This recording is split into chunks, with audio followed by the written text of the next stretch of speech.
EA Sports. It's in the game.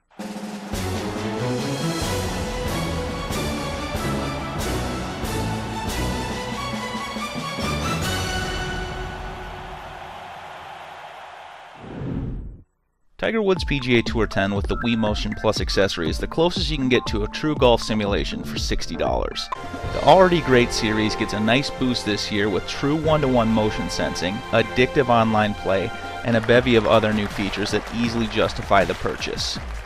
There's nothing worse than shelling out for a new title in a sports series year after year only to find out that the new game you've been playing hasn't changed much at all from the previous year.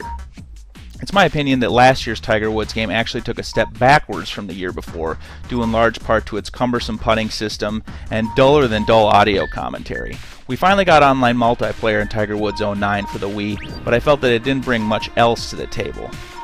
Well, another year has passed, actually not even a whole year. Tiger Woods 09 came out last fall, and I'm happy to report that Tiger Woods PGA Tour 10 has really turned into a phenomenal golf game. There's still room for improvement, but this year's version has few, if any, glaring faults. Certainly none big enough to keep you from buying the game.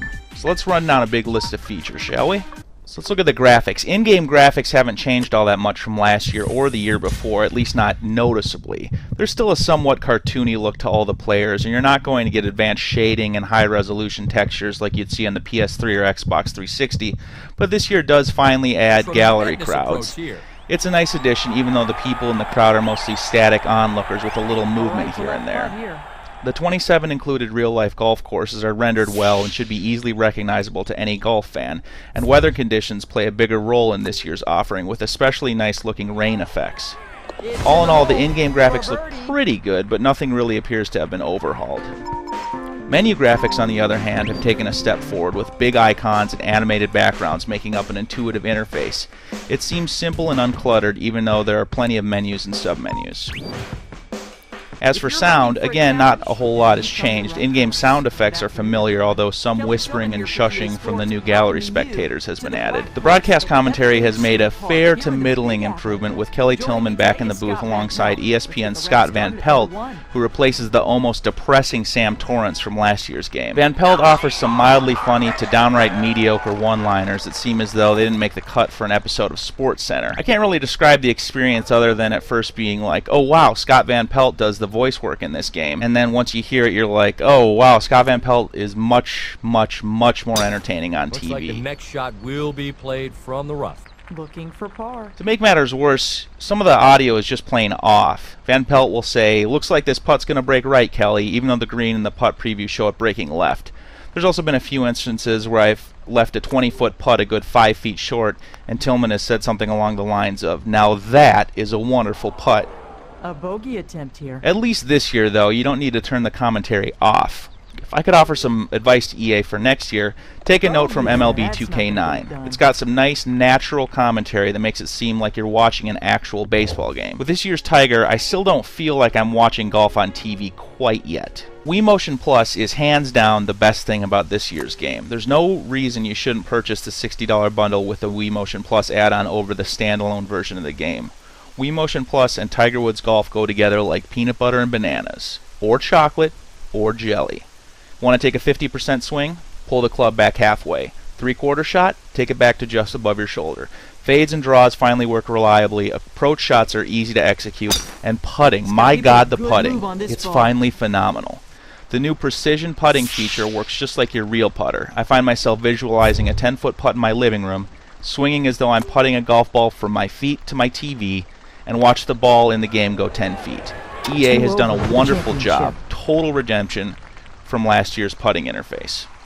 The one shortcoming of the in-game swing mechanic is that compared to hitting a good golf shot in real life, everything in the game still has to be exaggerated somewhat.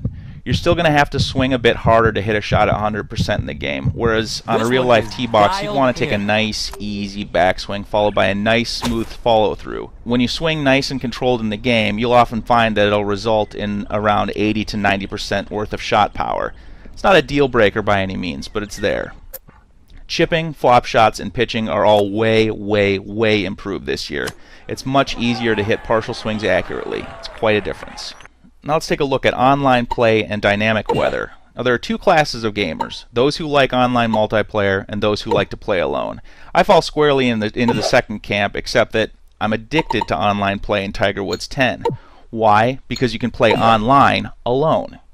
Aside from playing true multiplayer matches just like last year, you can now participate in daily and weekly tournaments where you find yourself playing an 18-hole round against everybody else. Lowest score for that daily or 4-day weekly tournament wins. Even better, you can play against all the pros in real time as they play in major tournaments.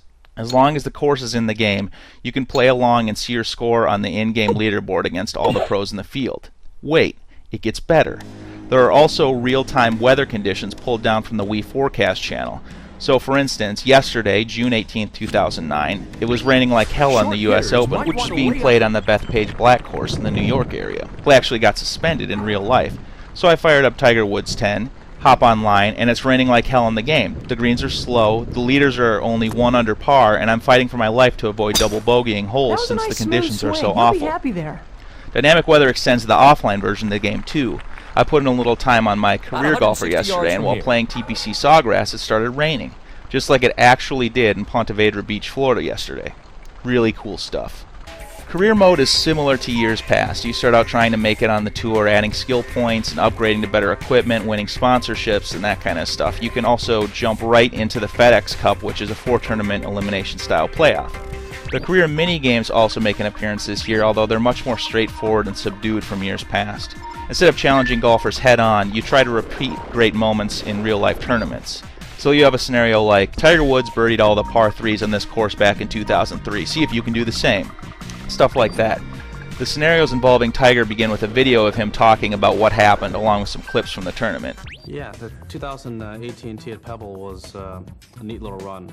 15, I hit a shot up there with a little pitching wedge. It was about 100 yards, maybe 103 or 4, something like that. I think it works pretty well, better than previous years where it'd be like, let's have a chipping contest against Natalie Golbis, or play against John Daly on all the par 4s in this course. It's more realistic now and doesn't take as long to advance since you don't have to wait for the CPU golfers to take their shots. Now as for other features and mini-games, most of the multiplayer mini-games and golf party stuff has returned this year. It's fun and adds a nice social element to the game. Disc golf in particular is super fun and makes really good use of the MotionPlus controller. I find it to be almost as addictive as the online tournament features. You can play all the 17 courses with nothing more than a long, medium, and short-range frisbees. I thought it'd be gimmicky, but it's actually quite enjoyable. All in all, there's plenty of stuff in Tiger Woods PGA Tour 10. The game can appeal to just about anyone, whether you're a serious golfer, a serious disc golfer, you have a few friends over, or you want to play online. For longtime fans of the Tiger Woods golf games, PGA Tour 10 will remind you why you fell in love with the series in the first place. Wii MotionPlus makes an excellent debut and adds an entirely new level of depth to the game. The real-time weather and online tournaments are amazing, and the core gameplay itself is realistic and wildly enjoyable at the same time. This year's edition is a must-buy for any true fan. Should be happy with this one.